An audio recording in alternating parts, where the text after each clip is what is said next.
यूं करना मेरे दिल में हो उल्फत रसूल की, उल्फत रसूल की।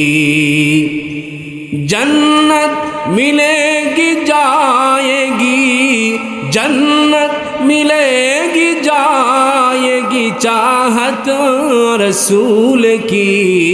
आहा जन्नत मिलेगी जाएगी चाहत रसूल की, चाहत रसूल की।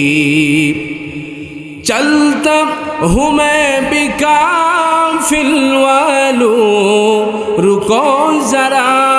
चलता हूँ मैं बिकाफिल वालू, रुको ज़रा। मिलने तू बस मुझे भी, मिलने तू बस मुझे भी इजाज़त रसूल की। हाँ जन्नत मिलेगी जाएगी चाहत रसूल की, चाहत रसूल की।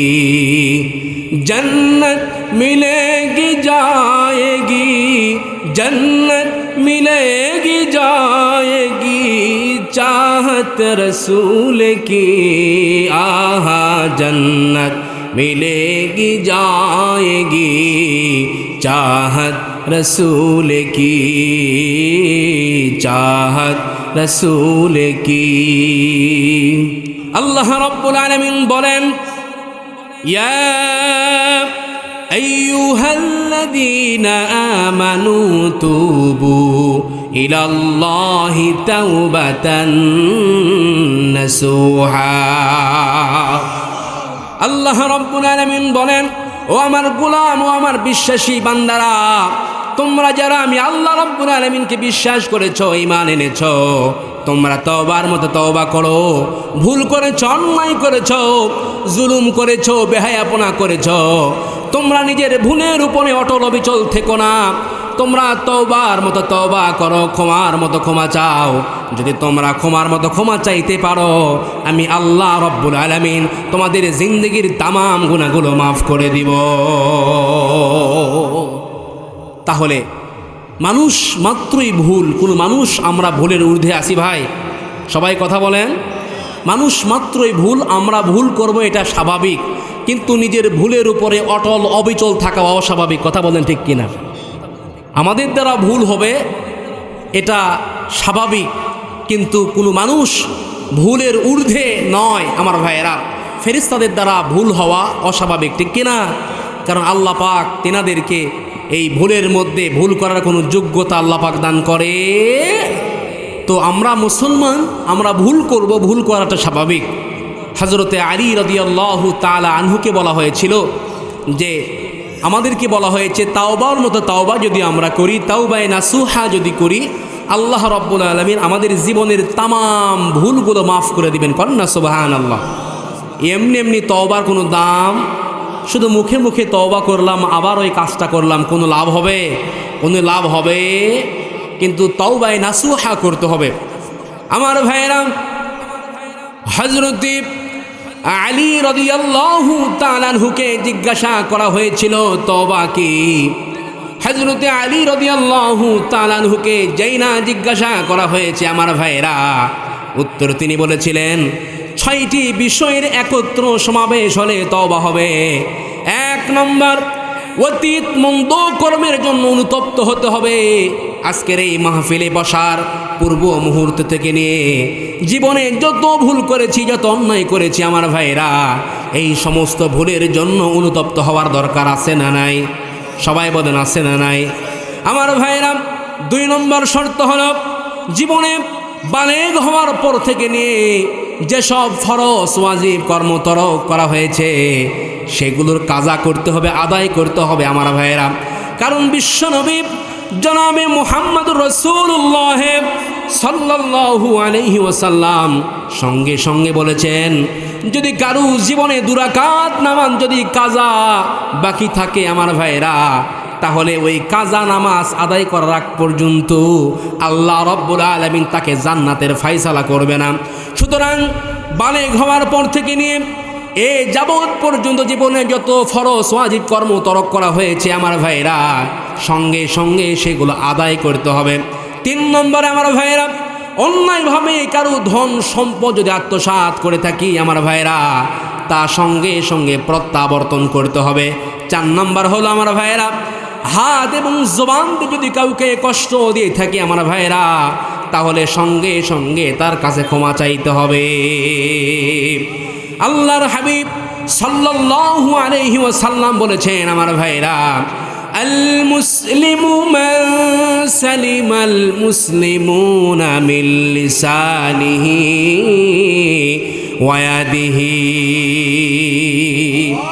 আল্লাহর নবী, বিশ্ব নবী জনাবে মুহাম্মদুর রাসূলুল্লাহ সাল্লাল্লাহু আলাইহি ওয়াসাল্লাম তিনি বলেছেন, খাঁটি মুসলমান হলো তারা যাদের হাত এবং জবান দ্বারা কষ্ট পায় না যারা। তাহলে একটুখানি চিন্তা করেন, আমাদের মধ্যে এমনও লোক আছি মুখের আগে হাত চলে, আসে না নাই বাজান? মুখের আগে হাত চলে, আসে না নাই? তাহলে আল্লাহর হাবিব বলেছেন খাঁটি মুসলমান হলো তারা যাদের হাত এবং জবান দ্বারা কষ্ট পায় না যারা। কন্যা সুবহানাল্লাহ। সুতরাং এখান থেকে আমরা বলতে চাই, শুধু এই বাংলাদেশে 5 আগস্টের পরে আমরা সকলেই দেখেছি যে একটা 10-15 মিনিটের ভিডিও, ঠিক কিনা? আমাদের আপা ঠিকঠাক মতো গণভবনে রান্না করতে সব কিছু করছে, খাওয়ার ভাগ্যটা পর্যন্ত হয় নাই, ঠিক কিনা? বাংলার জমিন থেকে পালায়ন করলে হেলিকপ্টারে সুন্দর করে পলে চলে গেছে, শাড়ির কুচি পর্যন্ত ঠিকঠাক মতো আদায় করতে পারে, একেবারে পলায়ন করছে। আমরা বলতে চাই, এই বাংলার জমিনে সমস্ত মুসলমান যাদেরকে নির্যাতন করেছে, কষ্ট দিয়েছে, পরিবারগুলো দেউলিয়া করেছে, তাদের কাছে ক্ষমা না চাওয়া পর্যন্ত আসমানের মালিক আল্লাহ রাব্বুল আলামিন কখনোই ক্ষমা করবে? তাহলে তাদের কাছে ক্ষমা চাওয়ার দরকার আছে না নাই? তার কারণ কি আমার ভাইয়েরা? কারণ হলো, হক হচ্ছে 2 প্রকার। একটা হলো হকুল্লাহ, আল্লাহ পাকের হক আমার ভাইরা। আল্লাহ পাকের হক যেমন নামাজ, রোজা, হজ, যাকাত ইত্যাদি, এগুলো হলো আল্লাহ পাকের হক। এগুলোর মধ্যে যদি কোনো ত্রুটি বিচ্যুতি হয়ে যায় আমার ভাইরা, তাহলে আল্লাহ রাব্বুল আলামিন আমাদেরকে ক্ষমা করবেন, সে আশা নিয়ে আমরা সামনের পথে চলাচল করি। কথা বলেন, কথা ঠিক কিনা? কিন্তু আরেকটি হচ্ছে হকুল ইবাদ, বান্দার হক। আমার সঙ্গে আপনি অন্যায় করলেন, অবিচার করলেন, অন্যায়ভাবে গালিগালাজ করলেন, কারো গায়ে থাপ্পড় মেরে দিলেন, কাউকে বকা দিলেন, কলমের সিগনেচার দিয়ে কারো রিজিক আপনি কেড়ে নিলেন, তাহলে ওই বান্দা যতক্ষণ পর্যন্ত আপনাকে আমাকে ক্ষমা না করবে, আসমানের মালিক আল্লাহ রাব্বুল আলামিন কখনোই আমাকে আপনাকে ক্ষমা করবে না। তাহলে বান্দাকে কষ্ট দিলে তার কাছে ক্ষমা নেওয়ার দরকার আছে না নাই? সবাই বলেন, আছে না নাই? এই জন্য আমার ভাইয়েরা, 4 নম্বর শর্ত হলো, অন্যায়ভাবে যদি কাউকে হাত এবং জবান দিয়ে কাউকে কষ্ট দিয়ে থাকি আমার ভাইয়েরা, তার কাছে আমাকে আপনাকে ক্ষমা চাইতে হবে, তার কাছে আমাকে আপনাকে ক্ষমা নিতে হবে। আজ ক্ষমতার দাপটে, ক্ষমতার জোরে দেখা যায় এমপি, মন্ত্রী সহ এই ওয়ার্ডের মেম্বার, চেয়ারম্যান পর্যন্ত অনেকে হস্তক্ষেপ করে যারা এই স্বৈরাচারীর দোসর ছিল আমার ভাইয়েরা, তারা কিন্তু একেবারে এই তাফসির মাহফিল সহ অসংখ্য বিভিন্ন ধর্মীয় অনুষ্ঠানগুলোতে তারা কিন্তু বাধা প্রদান করেছে। কথা বলেন, কথা ঠিক কিনা? যাদের হাত দিয়ে যারা কলম সিগনেচার করেছে, যারা এই মুখ দিয়ে এই ধরনের কার্যক্রম বাধা দিয়েছে, তাদেরকে আগে সর্বপ্রথম এই ধর্মপ্রাণ নিরীহ মুসলমানদের কাছে ক্ষমা চাইতে হবে, তারপরে না আল্লাহ রাব্বুল আলামিন ক্ষমা করবে। কন্যা সুবহানাল্লাহ। 5 নম্বর শর্ত হলো আমার ভাইয়েরা, নিজেকে যেমন আল্লাহ পাকের নাফরমানি করতে দেখেছিলে, ঠিক তেমনই এখন আল্লাহ পাকের আনুগত্য করতে দেখা। আর 6 নম্বর আমার ভাইয়েরা, যে গুনাহের জন্য তওবা করছি, যে গুনাহের কারণে আমি ব্যথিত অন্তরে আল্লাহর কাছে ক্ষমা চাইতেছি আমার ভাইয়েরা, ভবিষ্যতে কখনোই সেই গুনাহের ধারের কাছে না যাওয়া। হযরতে আলী রাদিয়াল্লাহু তাআলা আনহু বলেছেন, আমার ভাইরা, যদি কোনো ব্যক্তি এই 6টি শর্ত সাপেক্ষে আল্লাহ রাব্বুল আলামিনের কাছে তওবা করে, আল্লাহ রাব্বুল আলামিন মুহূর্তের মধ্যে তার জীবনের তামাম গুনাহগুলো মাফ করে দিবেন। এই জন্য আল্লাহ রাব্বুল আলামিন বলেন, ইয়া আইয়ুহাল্লাযীনা আমানু তুবু ইলাল্লাহি তাওবাতান নাসুহা। আল্লাহ রাব্বুল আলামিন বলেন, ও আমার গোলাম, ও আমার বিশ্বাসী বান্দারা, তোমরা তওবার মতো তওবা করো। তোমরা তওবার মতো তওবা করলে আমি আল্লাহ রাব্বুল আলামিন তোমাদের জীবনের তামাম গুনাহগুলো মাফ করে দিব। বিশ্বনবী মুহাম্মদ আরবি সাল্লাল্লাহু আলাইহি ওয়াসাল্লাম বলেছেন, আমার ভাইরা, কুল্লুকুম খাত্তাউ ওয়া খায়রুল খাত্তাইনা আত-তাওয়াবুন। বিশ্বনবী বলেন, তোমরা সকলেই পাপী, তোমরা সবাই ভুলকারী, তোমরা সবাই অন্যায়কারী, তোমরা সবাই পাপী। আর এই পাপীদের মধ্যে সবচাইতে শ্রেষ্ঠ পাপী হলো যেই পাপী পাপ করার পরে তওবা করে কার কাছে? পাপ ছাড়া কেউ আসি ভাই? সবাই বলেন, কেউ আসি? আল্লাহর হাবিব বলেছেন, তোমরা সকলেই পাপী, তোমরা সকলেই ভুলকারী, অন্যায়কারী, তবে তোমাদের মধ্যে, পাপীদের মধ্যে সবচাইতে শ্রেষ্ঠ পাপী হলো ওই পাপী যেই পাপী পাপ করার পরে তওবা করে কার কাছে? কত পাপ করেছি হিসাব আছে, ইচ্ছায় অনিচ্ছায়, জহেরি বাতিনি, শিরকি বেদাতি, জেনে না জেনে রাতের অন্ধকারে পাপ করে ফেলেছি, 4 দেয়ালের মাঝখানে পাপ করেছি, ছাদ দ্বারা আবৃত ঘরের মধ্যে পাপ করেছি। আমাদের পাপের কথা দুনিয়ার কেউ জানে না, একজন জানেন, চিৎকার মেরে বলতে হবে, তিনি কে? পৃথিবী না জানুক আমি তো জানি, আমি কি পাপ করেছি হায়।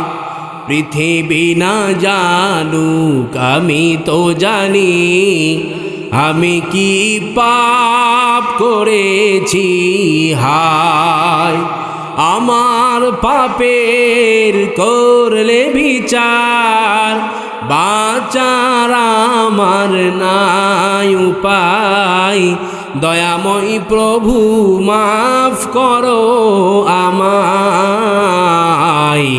মাফ করো আমায়। পড়ি আমিন। এই জন্য আল্লাহ রাব্বুল আলামিন বলেন, কুল ইয়া ইবাদিয়াল্লাযীনা আসরাফু আলা আনফুসিহিম লা তাকনাতু মির রাহমাতিল্লাহ ইন্নাল্লাহা ইয়াগফিরুয যুনুবা জামিআ ইন্নাহু হুয়াল গফুরুর রহিম।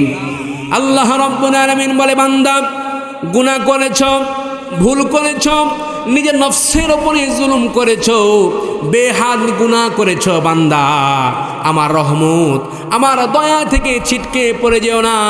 ক্ষমার মতো ক্ষমা চাও, আমি আল্লাহ রাব্বুল আলামিন যদি ক্ষমার মতো ক্ষমা চাইতে পারো বান্দা, আমি আল্লাহ রাব্বুল আলামিন তোমাদের তামাম গুনাহগুলো মাফ করে দিব। অন্যত্র আল্লাহ পাক বলেন, লা তাইয়াসু মির রাউহিল্লাহ, আমার রহমত, দয়া, ভালোবাসা থেকে নিরাশ হয় না। এই জন্য আমার ভাইরা, মুমিন কখনো আশা ছাড়তে পারে না। কথা বলেন, কথা ঠিক কিনা? আল্লাহ রাব্বুল আলামিন বলেন, ইন্নাহু লা ইয়াইয়াসু মির রাউহিল্লাহি ইল্লাল কওমুল কাফিরুন। আল্লাহ পাক বলছেন, নিশ্চয়ই কাফির ছাড়া, মুনাফিক ছাড়া, গাদ্দার ছাড়া আমার ভাইরা, কখনো কোনো মুমিন, কোনো মুত্তাকি, পরেজগার বান্দারা আমি আল্লাহ রব্বুল আলামিনের দয়া, ভালোবাসা, রহমত থেকে কখনোই তারা নিরাশ হতে পারে না। এই জন্য কত পাপ আপনি করেছেন, কত গুনাহ করেছেন আমার ভাইরা। আপনার কত পাপ আর গুনাহগুলো যদি হয় খালের বিলের পানির সমান আমার ভাইরা, তাহলে জেনে রাখবেন আল্লাহ তাআলার দয়া হলো সাগরের পানির সমান। কথা বলেন ঠিক কিনা? আমাদের পাপ আর গুনাহগুলি যদি হয় খালের বিলের পানির সমান, তাহলে আল্লাহ রব্বুল আলামিনের দয়া হলো পাহাড়ের সমান। কন্যা সুবহানাল্লাহ। আমার ভাইরা, আমাদের পাপ আর গুনাহগুলি যদি হয় পাহাড়ের সমান আমার ভাইরা, তাহলে তার দয়া হলো তার আকাশের সমান। এই জন্য কত পাপ আপনি করেছেন, চোখের পানি ছেড়ে দিয়ে জায়নামাজটা বিছিয়ে আমার ভাইরা, ঘরের কর্নারে হোক আর মসজিদের কর্নারে হোক, আল্লাহর হাবিব বলেছেন জায়নামাজটা বিছিয়ে চোখের পানি ছেড়ে দিয়ে যদি আল্লাহ রব্বুল আলামিনের কাছে ব্যথিত অন্তর নিয়ে ক্ষমার মতো ক্ষমা চাইতে পারেন আমার ভাইরা, আল্লাহর হাবিব সাল্লাল্লাহু আলাইহি ওয়াসাল্লাম বলেছেন ওই বান্দার চোখের পানিগুলো চোখ বেবে নাকের ডগাবে আমার ভাইরা, চোখ বেবে নাকের ডগাবে জমিনে পড়ার পূর্বেই আসমানের মালিক আল্লাহ রব্বুল আলামিন তার জীবনের তামাম গুনাহগুলো মাফ করে দেয়। এই জন্য আল্লাহ পাক তওবাকারীকে পছন্দ করেন আমার ভাইরা। বিশ্ব নবীর আগের গুনাহ মাফ, পরের গুনাহ মাফ, জীবনে কোনো গুনাহ নাই, মাসুম নবী আমার ভাইরা। তারপরেও তিনি প্রতিদিন পড়েন ওয়াল্লাহি লা আস্তাগফিরুল্লাহ ওয়া আতুবু ইলাইহি ফিল ইয়াউমিল আকসার মিন 70 মাররা। বিশ্বনবীর আগের গুনাহ মাফ, পরের গুনাহ মাফ, তারপরেও তিনি প্রতিদিন 70 বার বেশি তওবা পড়েন আমার ভাইরা। তাহলে একটুখানি চিন্তা করে দেখেন, জীবনে গুনাহ করতে করতে আমরা আমাদের জীবনটাকে নষ্ট করে ফেলেছি, কথা বলেন ঠিক কিনা? তাহলে আমাদের কতবার তওবা পড়া দরকার আছে না নাই? কথা বলেন আছে না নাই? আমরা মনে করতেছি তওবা পড়ার জন্য হুজুর ভাড়া করে নিয়ে আসতে হয়, আছে না নাই? আছে না নাই? আপনাদের বেশি কষ্ট দেব না, আমি একটার মধ্যে শেষ করে ফেলবো। আপনারা বিরক্ত হচ্ছেন? আমাকে একটু সময় দেন। আল্লাহর হাবিব সাল্লাল্লাহু আলাইহি ওয়াসাল্লামের আগের গুনাহ মাফ, পরের গুনাহ মাফ, কোনো গুনাহ নাই, তারপরও তিনি প্রত্যেকটা দিন 70 বারেরও বেশি ইস্তিগফার পড়েন। আস্তাগফিরুল্লাহাল্লাযী লা ইলাহা ইল্লা হুয়াল হাইয়ুল কাইয়্যুম ওয়া আতুবু ইলাইহি লা হাওলা ওয়ালা কুওয়াতা ইল্লা বিল্লাহিল আলিয়্যিল আযীম। আল্লাহু আকবার বলেন। প্রত্যেকটা দিন। তাহলে আমাদের জন্ম থেকে নিয়ে যাবৎ পর্যন্ত গুনাহ আছে না নাই ভাই? আমরা আবার মনে করি যে হুজুর ভাড়া করে না নিয়ে আসলে তওবা হয় না, আছে না নাই? তওবার শাব্দিক অর্থই হচ্ছে ফিরে আসা, উদ্দেশ্য হলো গুনাহ থেকে ফিরে আসা। একটা গুনাহ করছেন, একটি পাপ আপনি করছেন, আলহামদুলিল্লাহ, সেখান থেকে ফিরে চলে আসলেন, বাস আমি আল্লাহ এই পাপটা আমি আর করব না। এটাই হচ্ছে তওবার উদ্দেশ্য, শাব্দিক অর্থ ফিরে আসা। উদ্দেশ্য হলো গুনাহ থেকে ফিরে আসা আমার ভাইয়েরা। আর পারিভাষিক অর্থে অন্তরে আল্লাহ তাআলার ভয়ে, আল্লাহর আযাবের ভয়ে ভীত হয়ে, জাহান্নামের ভয়ে ভীত হয়ে ভবিষ্যতে সেই গুনাহের ধারের কাছেও না যাওয়ার দৃঢ় সংকল্প করা। কন্যা সুবহানাল্লাহ। এই জন্য আমার ভাইয়েরা, এই ইস্তিগফারের ফজিলত কি? প্রত্যেকটা মুহূর্তে যদি কোনো বান্দা সদা সর্বদা যদি ইস্তিগফার পাঠ করে আমার ভাইয়েরা, তাহলে অসংখ্য ফজিলত। সে আল্লাহর কাছে যে দোয়া করবে আমার ভাইরা, মুহূর্তের মধ্যে আল্লাহ রব্বুল আলামিন সঙ্গে সঙ্গে তার দোয়া কবুল করবেন। হযরত ইমাম আহমদ ইবনে হাম্বল রহমতুল্লাহি আলাইহি, অনেকেই আমরা নাম শুনেছি, কথা বলেন ঠিক কিনা? ইমাম আহমদ ইবনে হাম্বল রহমতুল্লাহি আলাইহি একজন ফকিহ ছিলেন, মুহাদ্দিস ছিলেন আমার ভাইরা। শীতকালীন সময়ে রাস্তার ল্যাম্পপোস্টের পাশে তিনি এরকম হাদিস নিয়ে সুন্দর করে মোতালা করছেন আমার ভাইয়েরা। একটার পর একটা হাদিস নিয়ে গবেষণা করছেন। শীতের প্রাদুর্ভাব যখনই বেড়ে গিয়েছে আমার ভাইয়েরা, তিনি অবস্থা দেখে কিতাবটা বন্ধ করে হাঁটি হাঁটি পা পা করে সামনের পথ অগ্রসর, সামনের দিকে চলা শুরু করেছে আমার ভাইয়েরা। রাস্তার পাশে দেখেন একজন যুবক একটা উনুন জ্বালায়া তার উপরে একটা তা দিয়া সুন্দর করে রুটি ভাজতেছে আমার ভাইরা। এই দৃশ্য দেখে ইমাম আহমদ ইবনে হাম্বল রহমতুল্লাহি আলাইহি ওই যুবকের কাছে গিয়ে আবেদন করেছে, হে যুবক, তোমার আগুনের কাছে বসে, তোমার চুলার পাশে বসে যদি আমি একটু আগুনের তাপ নেই আর যদি হাদিস নিয়ে মোতালা করি, তোমার কোনো সমস্যা আছে নাকি? যুবক কয়, না না, কোনো সমস্যা নাই, কোনো অসুবিধা নাই, আপনি এখানে বসবেন, হাদিস নিয়ে মোতালা করেন, কোনো সমস্যা নাই আমার ভাইরা। ইমাম আহমদ ইবনে হাম্বল রহমতুল্লাহি আলাইহি যুবকের কাছ থেকে অনুমতি নিয়ে আমার ভাইরা তিনি চুলার পাশে বসে হাদিস নিয়ে মোতালা করছেন। কন্যা সুবহানাল্লাহ। ইমাম আহমদ ইবনে হাম্বল রহমতুল্লাহ আলাই লক্ষ্য করে দেখেন, যুবক যখন একেবারে ময়দাগুলো খামিরা তৈরি করছেন, যুবকের ঠোঁট নাড়ায়া নাড়া কি যেন পড়তেছেন। আবার যখন খামিরা তৈরি হওয়ার পরে যখন গোল্লা তৈরি করতেছে আমার ভাইরা, গোল্লা তৈরি করার সময়ও যেন ঠোঁট নাড়ায়া নাড়ায়া কি যেন ইশারা করতেছেন। গোল্লাগুলো যদি যখন বেলুন দিয়ে রুটি তৈরি করতেছেন, রুটি বানাচ্ছেন আমার ভাইরা, ওই সময়ে যুবকের ঠোঁট নাড়ায়া নাড়ায়া কি যেন ইশারা করছেন। রুটি হওয়ার পরে রুটিগুলো যখন তার উপরে দিয়ে ভাজতেছেন, ওই সময় ওই যুবক ঠোঁট নাড়ায়া নাড়ায়া কি যেন ইশারা করছেন। এই দৃশ্য যখন দেখেছেন ইমাম আহমদ ইবনে হাম্বল রহমতুল্লাহ আলাই আমার ভাইরা যুবককে প্রশ্ন করেই বসেছেন, যুবক দীর্ঘক্ষণ ধরে আমি লক্ষ্য করে দেখলাম যখন তুমি খামিরা তৈরি করছো তোমার ঠোঁট নাড়ায় নাড়ায় কি যেন পাঠ করতেছ। রুটি যখন তৈরি করতেছ তখনও ঠোঁট নাড়ায় নাড়ায় ইশারা করে কি যেন পাঠ করতেছ যুবক। আবার রুটিগুলো যখন তুমি তার উপরে ভাজতেছ তখনও কি যেন পড়তেছ। কি পড়তেছ আমি একটু জানতে চাই, খুলে বলো। যুবক সঙ্গে সঙ্গে ইমাম আহমদ ইবনে হাম্বল রহমতুল্লাহ আলাইকে বলতেছেন, আমি হলাম মুস্তাজাবুদ দাওয়া। কন্যা সুবহানাল্লাহ। যে কোনো দোয়া আল্লাহর কাছে করি আমার ভাইরা, মুহূর্তের মধ্যে আল্লাহ রাব্বুল আলামিন সঙ্গে সঙ্গে আমার দোয়া কবুল করে। ইমাম আহমদ ইবনে হাম্বল রহমতুল্লাহ আলাইহি বলার কারণ কি? ওই কারণ হলো আমি প্রত্যেকটা মুহূর্তে ইস্তেগফার পাঠ করি, প্রত্যেকটা মুহূর্তে ইস্তেগফার করি আমার ভাইরা, যার কারণে এমন কোনো দোয়া নাই যে দোয়া আসমানের মালিক আল্লাহ তাআলা কবুল করে নাই। শুধুমাত্র একটি দোয়া বা একটি দোয়া ছাড়া ইমাম আহমদ ইবনে হাম্বল রহমতুল্লাহ আলাইহি সঙ্গে সঙ্গে যুবককে প্রশ্ন করলেন, আমার ভাইরা কি সেই দোয়া যে দোয়া আল্লাহ পাক তোমার বাকি রেখেছে এখনও কবুল হয় নাই?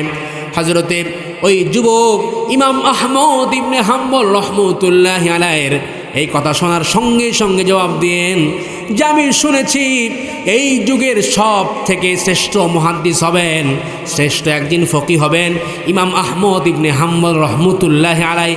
আমার মনের বড় খায়েশাত, আমার মনের বড় তামান্না চাহাত, আমি একটু ইমাম আহমদের সঙ্গে কোলাকুলি করতে চাই। আমার ভাইয়েরা সঙ্গে সঙ্গে ইমাম আহমদ ইবনে হাম্বল রহমতুল্লাহ আলাইহি যুবককে চেপে ধরে যুবকের কপালে চুম্বন রেখে দিয়ে বললেন, হে যুবক, আল্লাহ রাব্বুল আলামিন তোমার এই দোয়াটিও কবুল করেছেন, কারণ আমি হলাম ইমাম আহমদ ইবনে হাম্বল। তাহলে এই ইস্তিগফারের পাঠ করা দরকার আছে না নাই? সবাই বলেন আছে না নাই?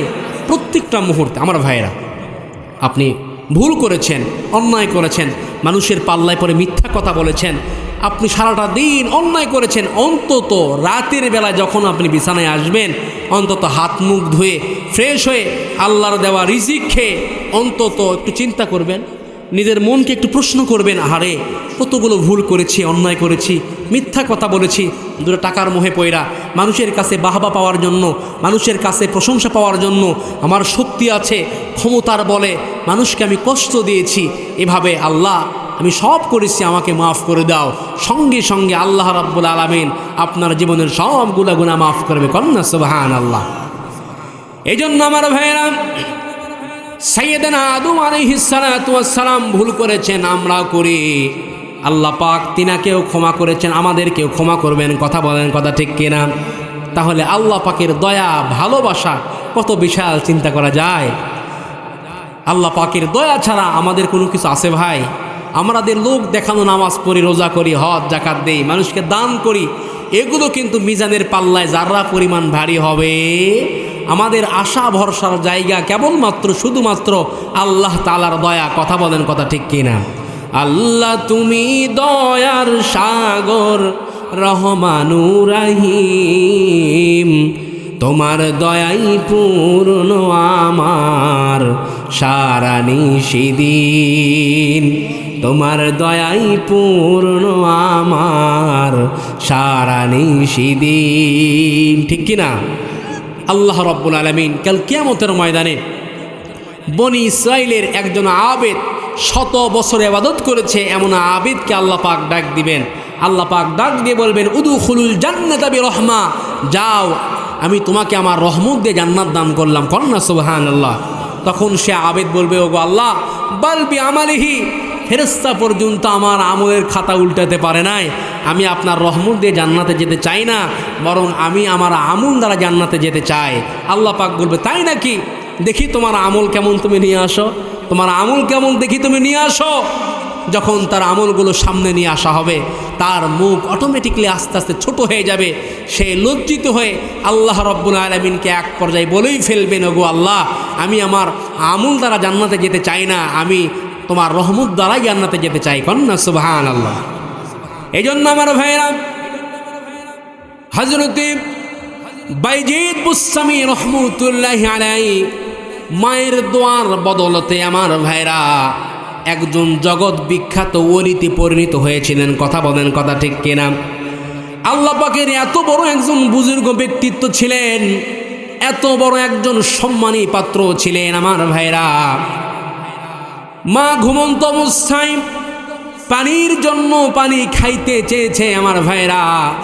সন্তান বাইজিদ কলিজার টুকরা সন্তান ঘুম থেকে উঠে দেখে কলসের মধ্যে কোনো পানি নাই। মনের মধ্যে একটাই তামান্না, আমার জন্ম ধারিণী মা, আমার জনম দুঃখিনী মা পানি খাইতে চেয়েছেন। মার মনে হয় পিপাসা লেগেছে, যার কারণে হযরতে বাইজিদ বুস্তামি রহমতুল্লাহি আলাইহি আমার ভাইরা গভীর রজনীতে ঘুম থেকে উঠেই দেখেন কলসের মধ্যে কোনো পানি নাই, কোনো কিছু নাই। হযরতে বাইজিদ বুস্তামি রহমতুল্লাহি আলাইহি সঙ্গে সঙ্গে কলসটা কাঁধে নিয়ে দূর দূরান্ত কূপ থেকে নিজের কলিজার টুকরা মার জন্য পানি নিয়ে এসেছেন আমার ভাইরা।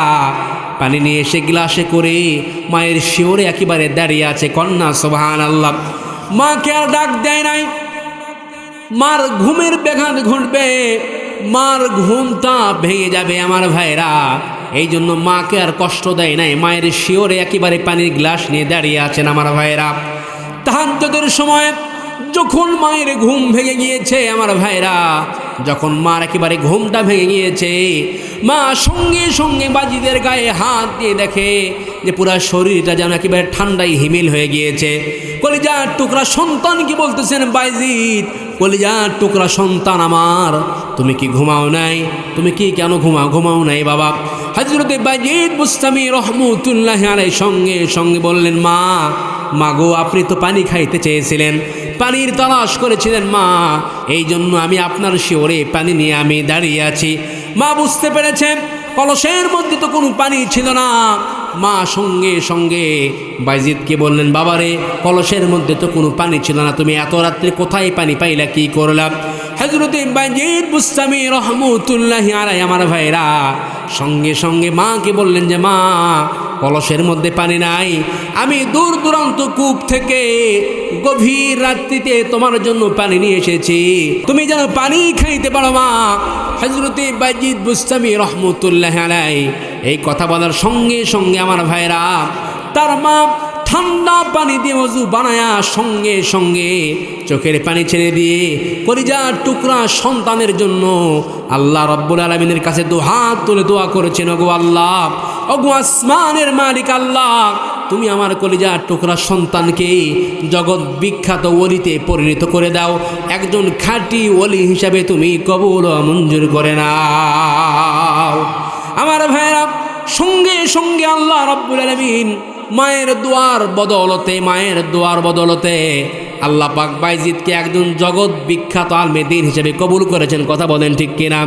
আমার ভাইরা এত বড় একজন ব্যক্তিত্ব ছিলেন, তারপরে হঠাৎ করে তিনি একদিন স্বপ্নে দেখলেন যে হযরতে বাইজিদ বুস্তামি রহমতুল্লাহি আলাইহি তিনি একদা মারা গেছেন। আমার ভাইরা বিচারের কাজ শুরু হয়ে গিয়েছে, হাসরের ময়দান কায়েম হয়ে গিয়েছে।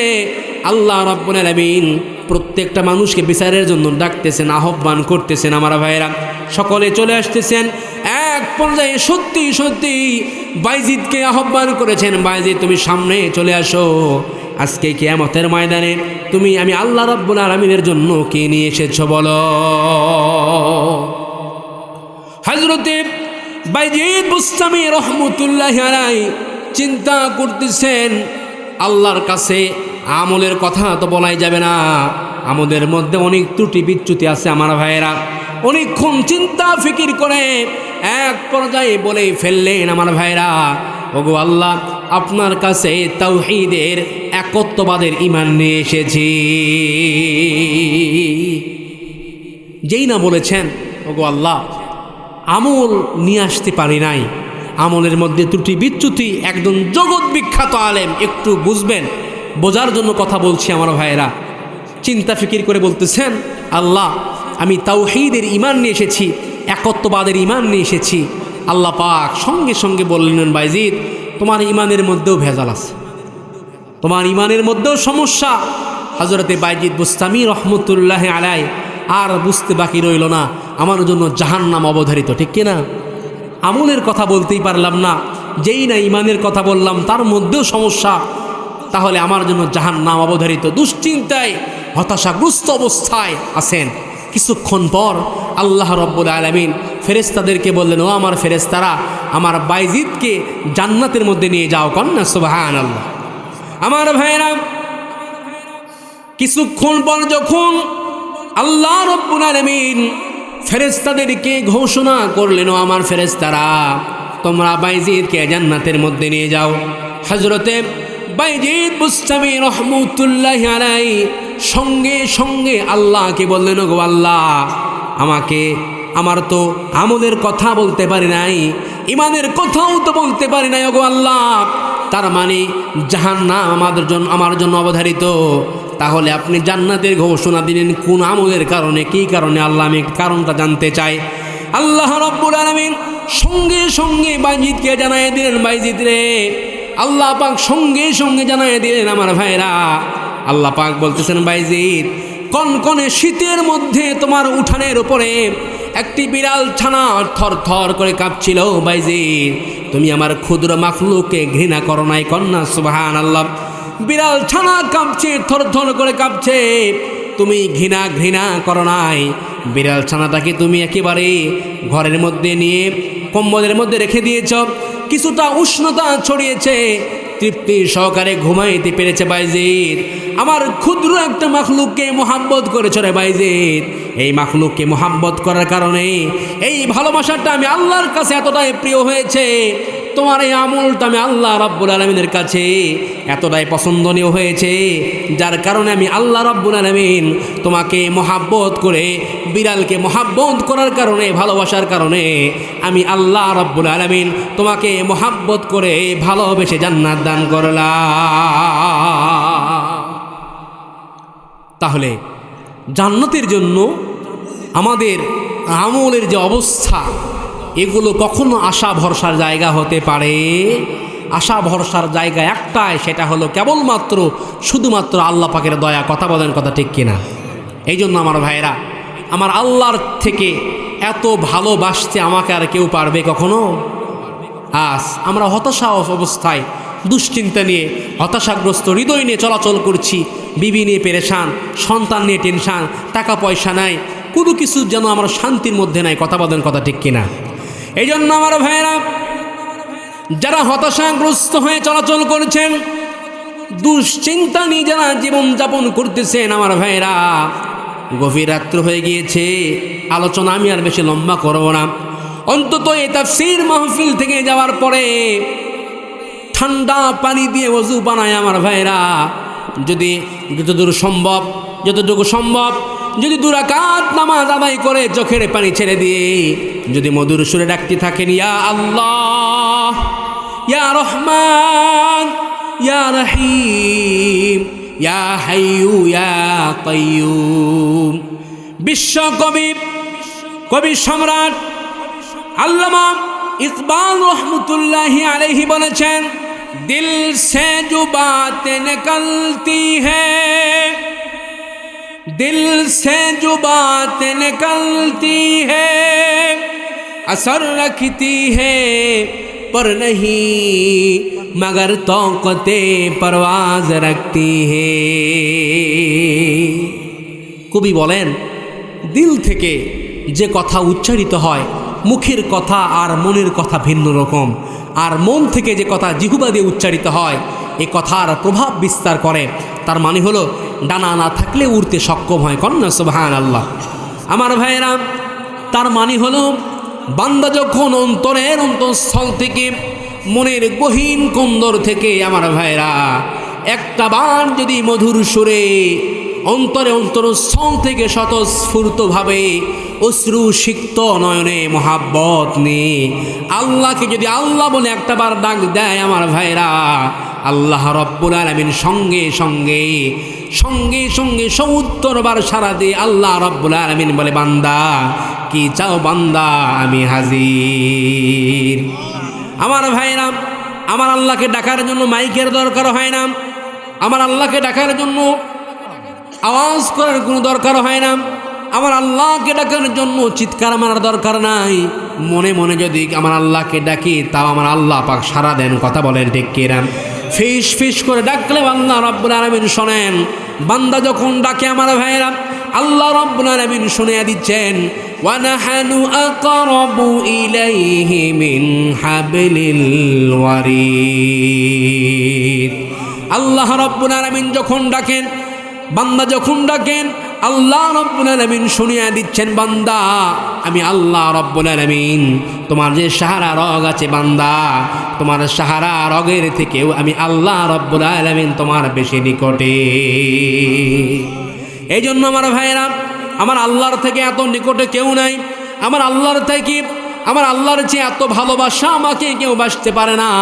আমার ভাইয়েরা, আল্লাহ রব্বুল আলামিন ভালোবাসাকে তৈরি করে 100 ভাগ করেছেন। আমার ভাইরা, 1 ভাগ ভালোবাসা আল্লাহ রব্বুল আলামিন পৃথিবীর সবার মাঝে ঢেলে দিয়েছেন, আর 99 টুকরা ভালোবাসা আল্লাহ রব্বুল আলামিন নিজের মধ্যে রেখে দিয়েছেন।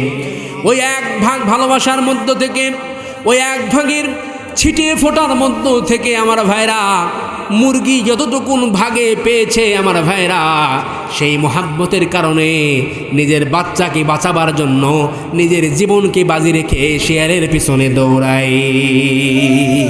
আমার ভাইরা, আমার মা যতটুকুন ভাগে পেল, আমার কলিজার টুকরা মা আমার জন্য তার জীবনটা কিন্তু বের হয়ে যায়। কথা বলেন ঠিক কিনা? আমার জন্য, আমার বউয়ের জন্য, আমার ছেলের জন্য, আমার সন্তানের জন্য আমার জীবনটা কিন্তু বের হয়ে যায়।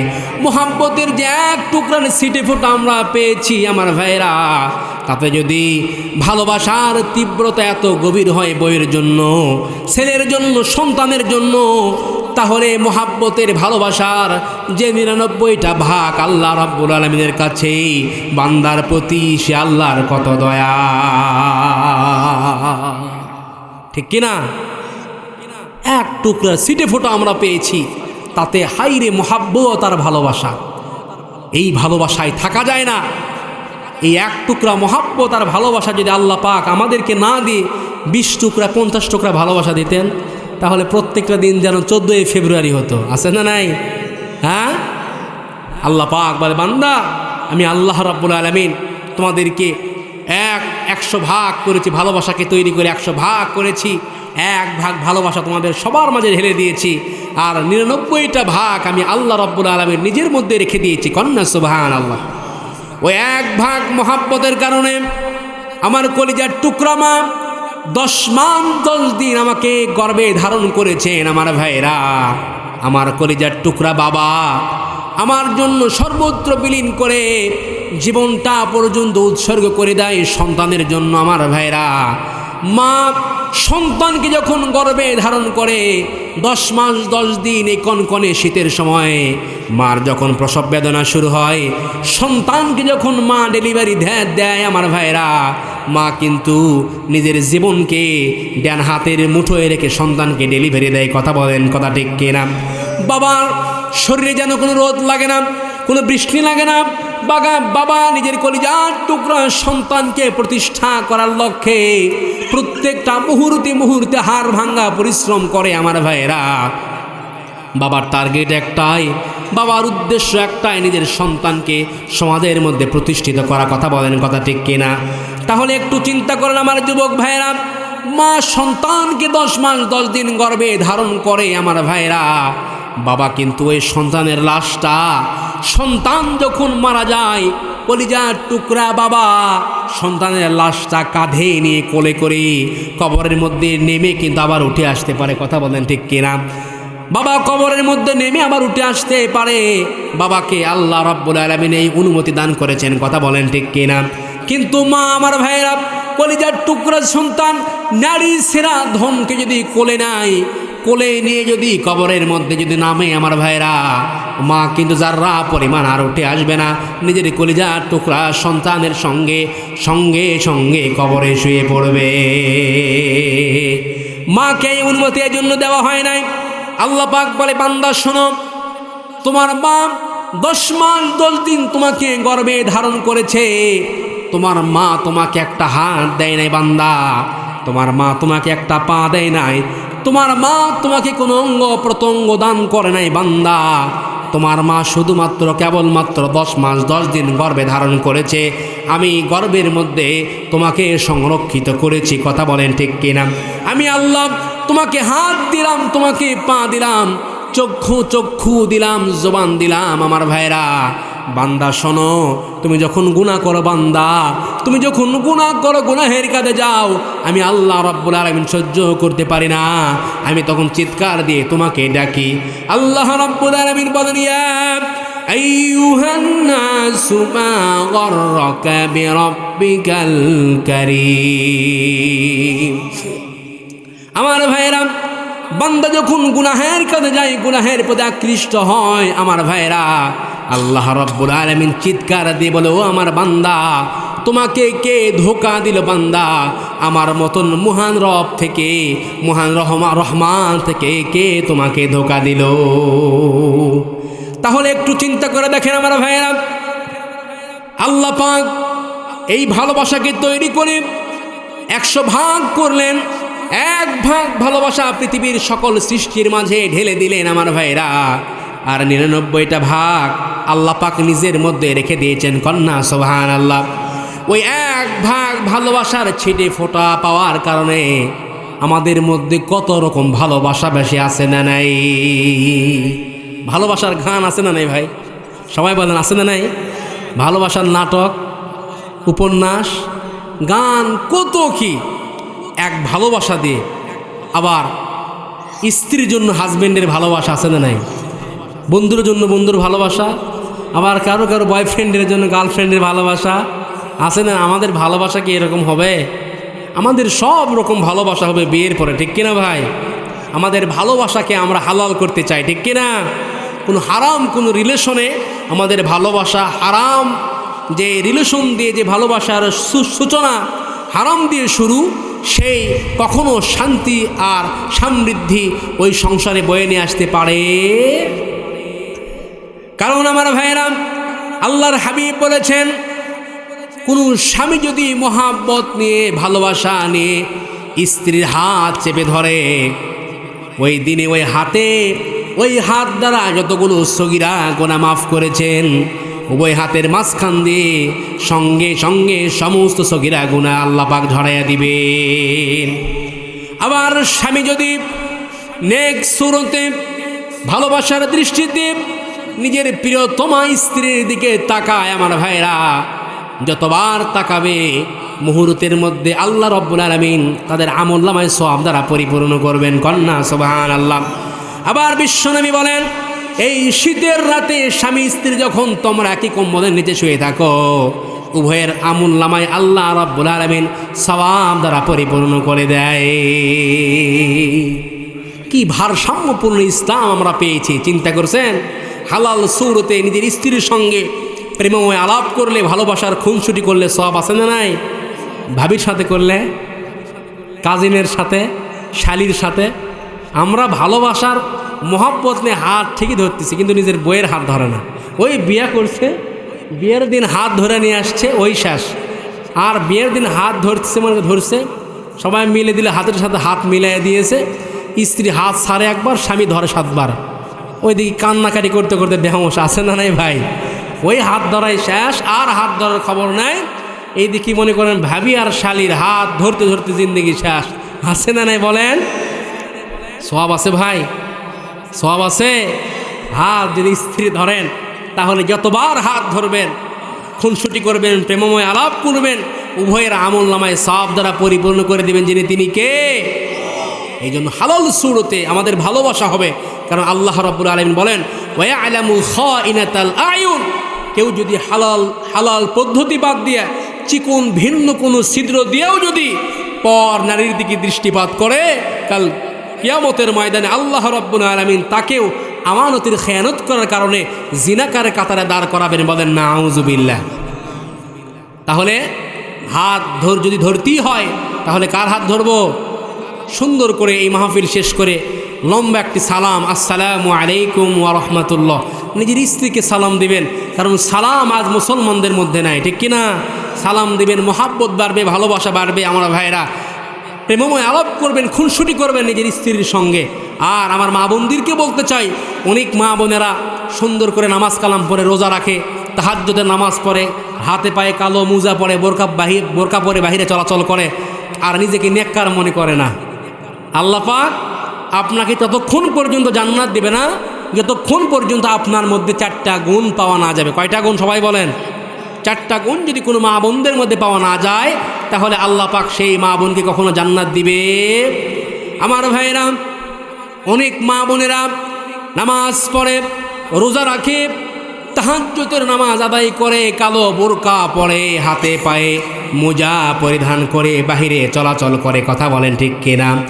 আর নিজেকে নেককার মনে করে। আমার ভাইরা, না না, আল্লাহ পাক আপনাকে ততক্ষণ পর্যন্ত জান্নাত দিবে না যতক্ষণ না আপনার মধ্যে 4টা গুণ পাওয়া না যাবে। জোরে বলেন কয়টা গুণ? 4টা গুণ যদি কোনো মা বোনদের মধ্যে পাওয়া না যায় আমার ভাইরা, তাহলে সেই মা বোনদের দুনিয়াও ধ্বংস, আখিরাতেও ধ্বংস। 1 নম্বর গুণ হলো, মা বোনের আছে তো, 1 নম্বর গুণ হলো তার স্বামী যখনই বাড়িতে আসবে সঙ্গে সঙ্গে দুনিয়ার সব কাজগুলো তাকে স্থগিত করতে হবে, শেষ করতে হবে। তার স্বামীকে সময় দেওয়া তার জন্য আসল কাজ। কথা বলেন, কথা ঠিক কিনা? তার স্বামীকে সময় দিতে হবে। আজ বাংলার জমিনে এরকম বউ না থাকার কারণে অধিকাংশ স্বামী পরকিয়া করে। পরকিয়া প্রেমের পিছনে দায়ী হলো অধিকাংশ নারী। ও যদি একটু রেসপন্স করে আমার ভাইরা, স্বামীকে যদি একটু সময় দেয়, বিশ্বনবী মুহাম্মদ আরবি সাল্লাল্লাহু আলাইহি ওয়াসাল্লামের এই হাদিস অনুযায়ী যে স্বামী যখনই বাড়িতে আসবে সঙ্গে সঙ্গে স্বামীকে সময় দিতে হবে। কিন্তু তা করে না। স্বামী 8 ঘন্টা, 7 ঘন্টা, 10 ঘন্টা ডিউটি করে বাড়িতে আসে, দরজায় নক করে, আর স্ত্রী ওইদিকে হাঁসের খাবার নিয়ে ব্যস্ত আছে না নাই? স্বামী 8 ঘন্টা, 7 ঘন্টা, 10 ঘন্টা ডিউটি করে আসছে, আর ওইদিকে ও হাঁসের খাওয়া নিয়ে ব্যস্ত আছে না নাই ভাই? ওই হাঁসের গলা টিপে মারা দরকার, ওই হাঁসের গলা টিপে মারা দরকার। কথা বলেন ঠিক কিনা? আবার কেউ আছে আলহামদুলিল্লাহ সুন্দর করে হাজব্যান্ড দরজায় নক করতেছে, ছোট্ট বাচ্চা আছে, বাবা যাও তোমার আব্বু আসছে, তোমার বাবা আসছে, দরজা খুলে দাও। ওই দেখি মনে করেন যে সিরিয়াল নিয়ে পড়ে আছে, স্টার জলসা, জি বাংলা, আবার মোবাইল তো একটা গজব আছে না নাই? মোবাইলের একটা গজব আছে, মোবাইলের গজব পড়ে মনে করেন যে বাবা যাও আমি শেষ যাচ্ছি। খবরদার, এই ধরনের কার্যক্রম করা যাবে? আপনার যত কাজ থাক, সর্বপ্রথম আপনার স্বামীকে সময় দেওয়া আপনার জন্য ফরজ। কন্যা সুবহানাল্লাহ। কারণ আল্লাহর হাবিব সাল্লাল্লাহু আলাইহি ওয়াসাল্লাম বলেছেন যে আল্লাহ তাআলা ব্যতীত যদি কাউকে সেজদা করার অনুমতি থাকতো তাহলে আমি আমার উম্মতের নারীদেরকে অনুমতি দিতাম তারা যেন তাদের স্বামীকে সেজদা করে। কন্যা সুবহানাল্লাহ। মা বোনদের 2 নম্বর দায়িত্ব হলো, মা বোনদের 2 নম্বর দায়িত্ব হলো স্বামী যা পছন্দ করেন আমার ভাইরা, স্বামী যা পছন্দ করেন, যা ভালোবাসেন, তা যদি হালাল হয়ে যায় নিজের জীবন থাকতে সেটা আপনাকে মানা লাগবে, করা লাগবে। কথা বলেন ঠিক কিনা?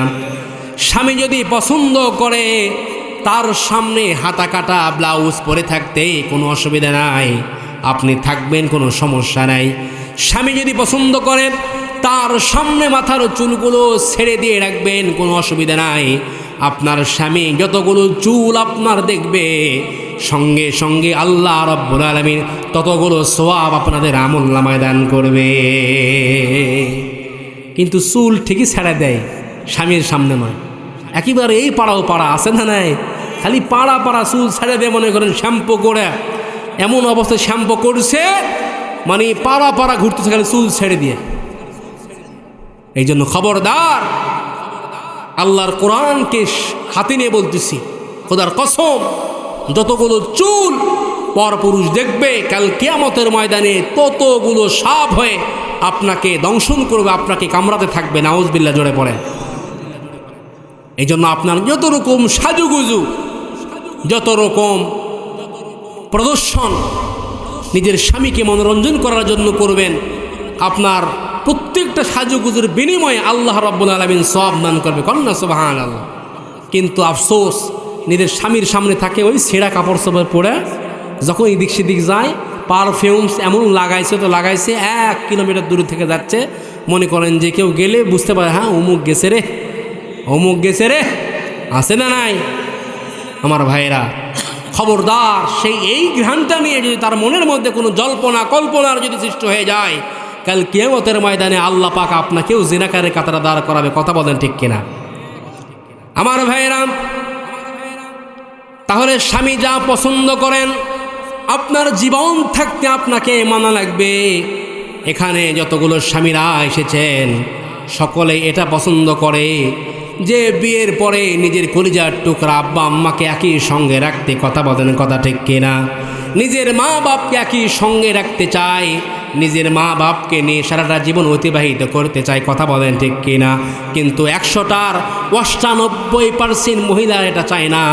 শ্বশুর বাড়ি থেকে বারবার ফোন দেয়, আলাদা থাক, আলাদা খা, ভালো থাকবি, ভালো পড়বি, আছে না নাই? আফসোস, তাদেরকে অনুরোধ করে বলবো, যেই বৃদ্ধ মহিলা, বুড়া বুড়ি 30টা বছর তোমার স্বামীর পিছনে মেহনত করে জীবন উৎসর্গ করেছে, তারা আজ বৃদ্ধ হয়ে যাওয়ার কারণে ডিলিট হয়ে গেছে নাকি? তাদের কোনো দাম নাই। এই জন্য খবরদার, খবরদার, তাদেরকে শ্রদ্ধা করবেন, সম্মান করবেন, ভালোবাসবেন। দেখবেন আপনার সংসার একদম সুন্দর সংসারে পরিণত হয়ে যাবে। কন্যা সুবহানাল্লাহ। 3 নম্বর হল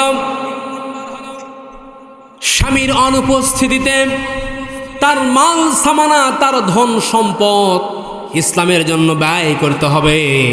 ইসলামের জন্য আপনাকে বিসর্জন দিতে হবে, সন্তানকে ইসলামের পথে আনতে হবে।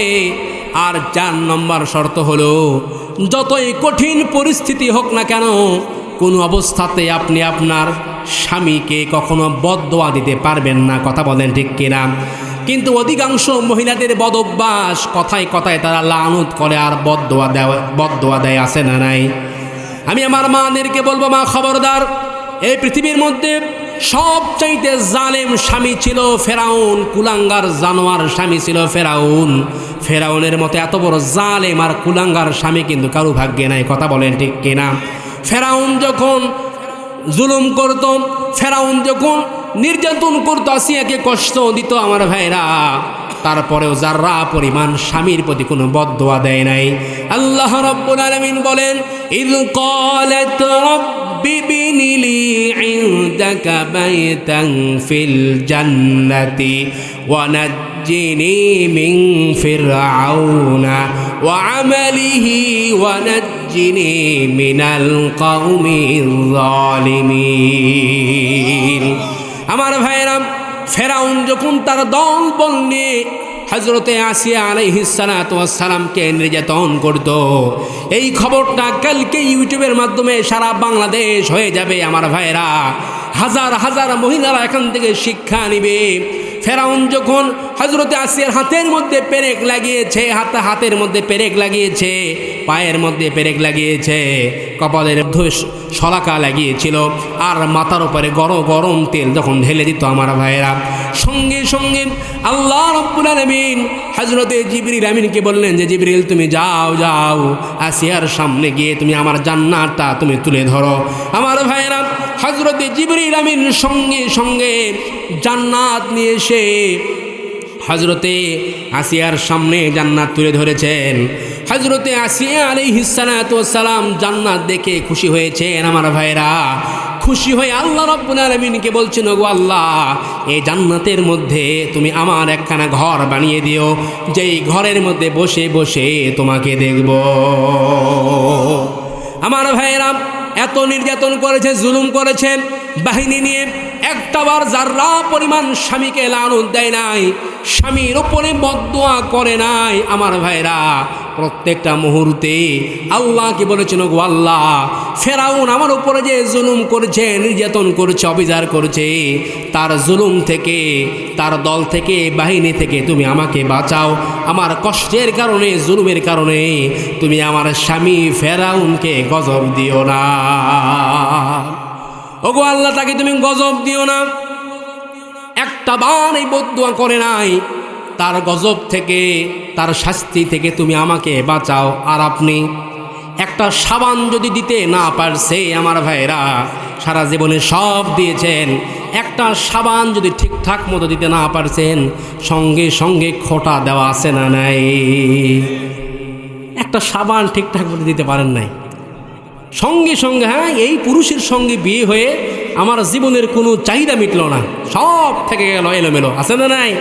আবার স্বামী সারাটা দিন অক্লান্ত পরিশ্রম করে আসছে, দরজায় নক করা মাত্রই আমার চাল নাই, ডাল নাই, তেল নাই, অমুক নাই, তমুক নাই, খালি সারাদিন এই খালি ঘরে, আছে না নাই? এই জন্য খবরদার, নিজের স্বামীর মেজাজ বুঝতে হবে। হযরতে বিশ্বনবী মুহাম্মদ আরবি সাল্লাল্লাহু আলাইহি ওয়াসাল্লাম, আমার ভাইরা, কলিজা টুকরা মেয়ে ফাতেমা, হযরতে ফাতেমা রাদিয়াল্লাহু তাআলা আনহা, তাকে আল্লাহর হাবিব বলেছেন, মারে আলী যখনই বাহির থেকে বাড়িতে আসবে, কখনোই কোনো ক্রমে তুমি আলীর মনে কষ্ট দিবা না। প্রত্যেকটা মুহূর্তে আলীর সঙ্গে তুমি সুন্দর আচরণ করবা।